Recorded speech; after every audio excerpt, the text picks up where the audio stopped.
तालुक्यातील पोशेरी येथे असलेल्या आयडियल फाउंडेशन कॉलेजमध्ये एका हिंदू विद्यार्थिनीला जबरदस्तीने नमाज पठण करण्यास भाग पाडल्याचा धक्कादायक आरोप समोर आला आहे।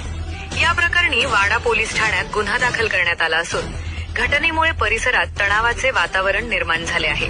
मिळालेल्या माहितीनुसार संबंधित विद्यार्थिनीने 4 दिवसांपूर्वी आयडियल फाउंडेशन कॉलेजच्या फिजिओथेरपी अभ्यासक्रमात प्रवेश घेतला होता। प्रवेशानंतर वसतिगृहात रात्रीच्या वेळी अधीक्षिका तसेच काही मुस्लिम धर्मीय विद्यार्थिनींनी तिला जबरदस्तीने नमाज पठण करण्यास भाग पाडल्याचा आरोप करण्यात आला आहे। या कथित प्रकारामुळे विद्यार्थिनी मानसिक तणावात असल्याचे सांगितले जात आहे। रे आयडियल कॉलेजनी एवढाच दाखवायचा बाकी होता। अभिषेक जैन, हा प्रकार जर तुमच्या मुलीच्या बाबतीत घडला असता तर तुम्हाला चाललं असतं का? तुमच्या मुलीच्या बाबतीत अशी रॅगिंग झाली असती तर तुम्हाला चालली असती का?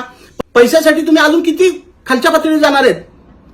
हॉस्टेलचे पैसे घेता ना, मग सिक्युरिटी कोण देणार? रुग्णांच्या बाबतीत, हॉस्पिटलच्या बाबतीत तुमचा भोंगळ कारभार होताच।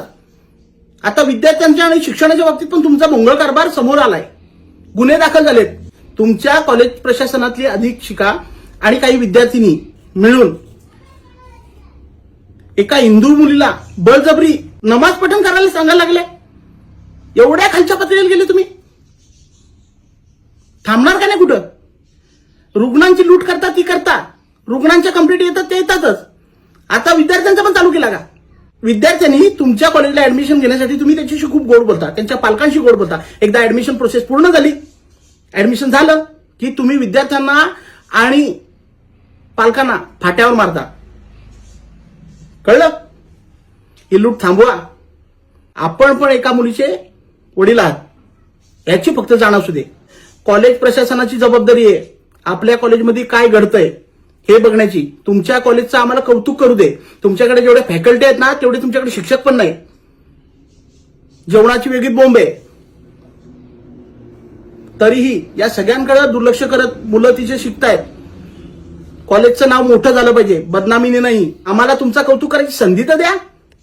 अरे रोज उठला का काहीतरी, आयडियलला या घडला, आयडियलला त्या घडला। आता सगळे पुरावे एकदम गोळा करून एकदाच काय त्या तुमचा सोक्षमोक्ष लावायला लागेल। मुलांना फसवता ते फसवता, पालकांना फसवता ते फसवता, आता विद्यार्थ्यांना पण फसवा लागले। या शिक्षण आहे का तुमचा? ऍडव्हर्टायझिंग एकदम सुंदर टाकले, ही पण टाका। आणि चुकीचं कृत्य तुमच्या कॉलेजला घडला का तुम्हाला जी मॅनेज करायची सवय पडली ना ती कुठेतरी थांबली पाहिजे। आणि पालकांना आणि विद्यार्थ्यांना माझी नम्र विनंती आहे, कोणताही चुकीचा प्रकार घडत असेल तर समोर या। कॉलेज प्रशासनाला धारेवर धरल्याशिवाय हे सुधारणार नाही। तुमच्या विद्यार्थ्याला मार्क कमी पडतील किंवा तुमच्या विद्यार्थ्याला तिथे वर्ष काढायचे म्हणून हा त्रास सहन करत बसू नका। तुम्ही सहन करता म्हणून हे घडत चाललंय आणि हे कुठेतरी जास्तच घडत चाललंय। तर हे घडणं कुठेतरी थांबवावं लागेल। कॉलेज प्रशासनाला आणि अभिषेक जैन तुम्हाला नम्र विनंती आहे, सुधरा, नाही तर मोठा टाळा घेऊन आंदोलन करायला लागेल। एकदा टाळा लागला ना तर बाळा आपला काहीच होऊ शकत नाही। हो, ते बंद म्हणजे बंद। नाही त्या मुलीला न्याय द्या, तुमची मुलगी समजून त्या मुलीला न्याय द्या। हो।